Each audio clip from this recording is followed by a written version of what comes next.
one of my biggest regrets, growing up is the lack of information or the lack of knowledge I had before going into certain things. And that's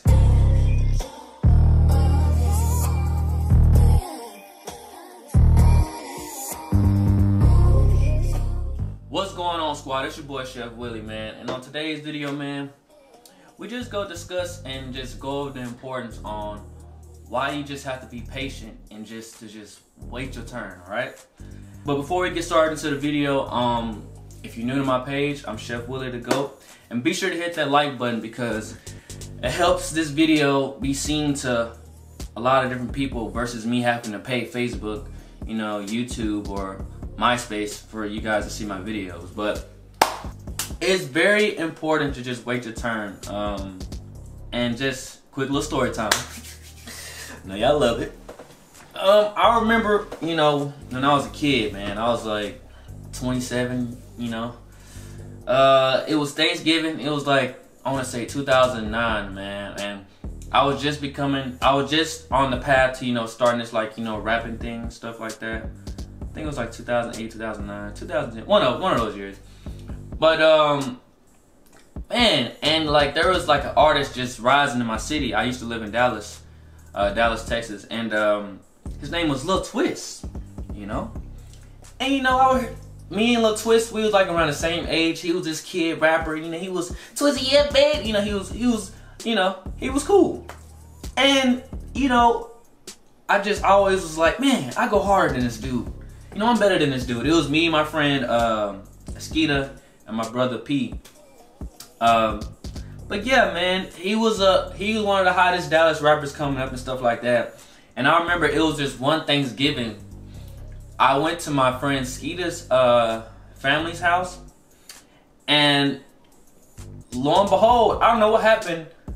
I guess Skeeta's family has some connections or some kind of small ties to one of Lil Twist family members, and Lil Twist ended up pulling up, to the Thanksgiving. So, me and my friend Skeeta, we were both in a group. We were rapping at the time, the youngest in the gang. You know what I'm saying? Go check us out. We still online somewhere, myspace.com. But yeah, I remember as Lil Twist was about to come over, my boy Skeeta, he was like, man, I'ma just crush Twist. I'ma just murder him in a freestyle battle. I'ma challenge him.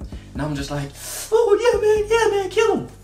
And just at that time, we weren't really just aware of like the music industry and like how everything worked. So we just figured, if my boy kills Lil Twist in his battle or a freestyle battle, then, my friend Skeeta's gonna get his shot, his moment to, be above Lil Twist. Or just, be on a team with him. That's how we thought it worked. I know, we're young, right? 28. But, Twist, he ended up coming over, man. And what was crazy? The first thing I noticed was, this was the first time I noticed this in like my whole life, right? I had finally seen somebody that was on like TV and stuff like that, internet. Internet wasn't as big then. And, all I know is this TV internet persona, that I see on TV and stuff like that. So when I seen him, my first observation, I was like really shocked because I was like, yeah, who is this guy? Like, he all in a corner just standing to himself like on the phone, like on TV, he just, yeah, baby. He just, he was going in, but just seeing him in person, he was a completely different person. And that was like the first time I seen like the early stages of it. So, we all eating, the family just chilling like good and stuff like that. I'm talking to my boy Skeeta, I'm like, so man, what you gonna do? Like, how you gonna go? He was like, yo, I'm gonna wait, I'm just call this dude out, man, and challenge him to rap on the spot. Cause like growing up, the cool thing when I was growing up in the 80s,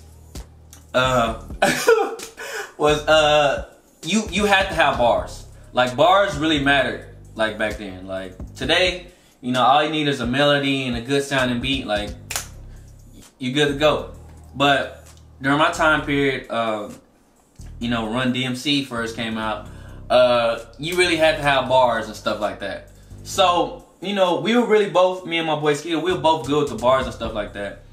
And my friend, it was this one moment, I know I'm dragging this shit, but it was this one moment where everybody was in one room, and my friend Skeety, he said something. He was like, "Yo, you trying to do freestyle?" And then you know, everybody in the living room there was like, "Ooh." And Twist said one of the most profound things, you know, at the time, and like I didn't really register it, but what he said was, he was just like, it's simple, but he was like, for what? I'm Twist. Who are you? You know? And I was like, damn. And you know, in my heart, because being an MC, when somebody calls you out, you know, you want to show off your skills. You know what I'm saying? You want to, you know, show up these bars that I got, you know, ready for somebody to call me out, stuff like that.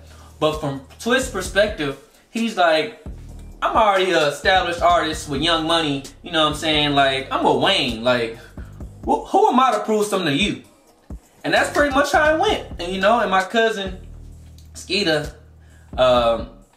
he didn't get to get that moment, you know, to just try to upstage him and stuff like that. But what I really wanted to get into is, it was crazy because, like how I said, when that was my first time, you know, connecting the TV in real life, you know, because from there, I mean, come on, y'all, we all know where the story went. Like, as of today, like, Lil Twist hasn't been as relevant. Like, I know he's still making music and stuff like that, but just over the years, because that happened in, like, I want to say 2009 or something like that, we never know. We know what happened to Young Money, all right? We know what happened with Cash Money, Young Money. And it's just crazy because, like, at that time, during the whole Thanksgiving, me and a lot of other creatives at the time, we were praying for a deal, hoping for a deal. We did not care the stipulations of the deal. The only thing that was in our mind that a deal guaranteed was success and freedom.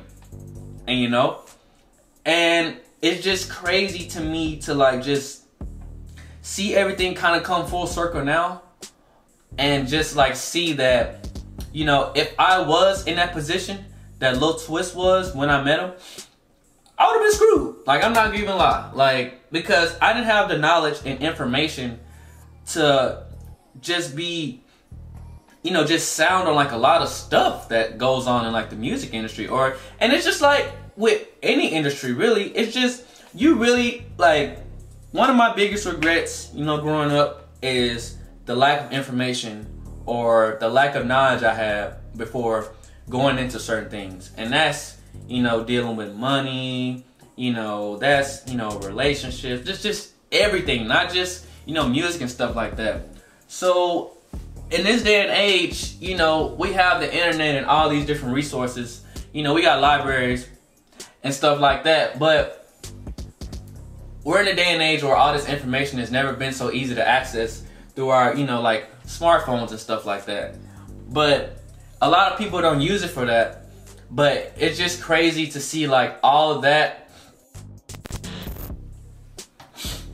Sorry about that, camera just died. But like I was saying, it's just crazy to see how all that stuff just transpired, because, you know, as an artist, man, like, the game has changed.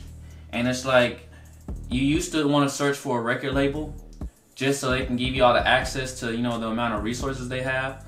But now it's kind of like you just have to, like, just even the playing field. You have to have some kind of leverage. And this isn't just about the music business, guys. Like, this is about anything. Like, if anything in life, if you want a better deal, anything, talking about anything, you have to bring something to the table.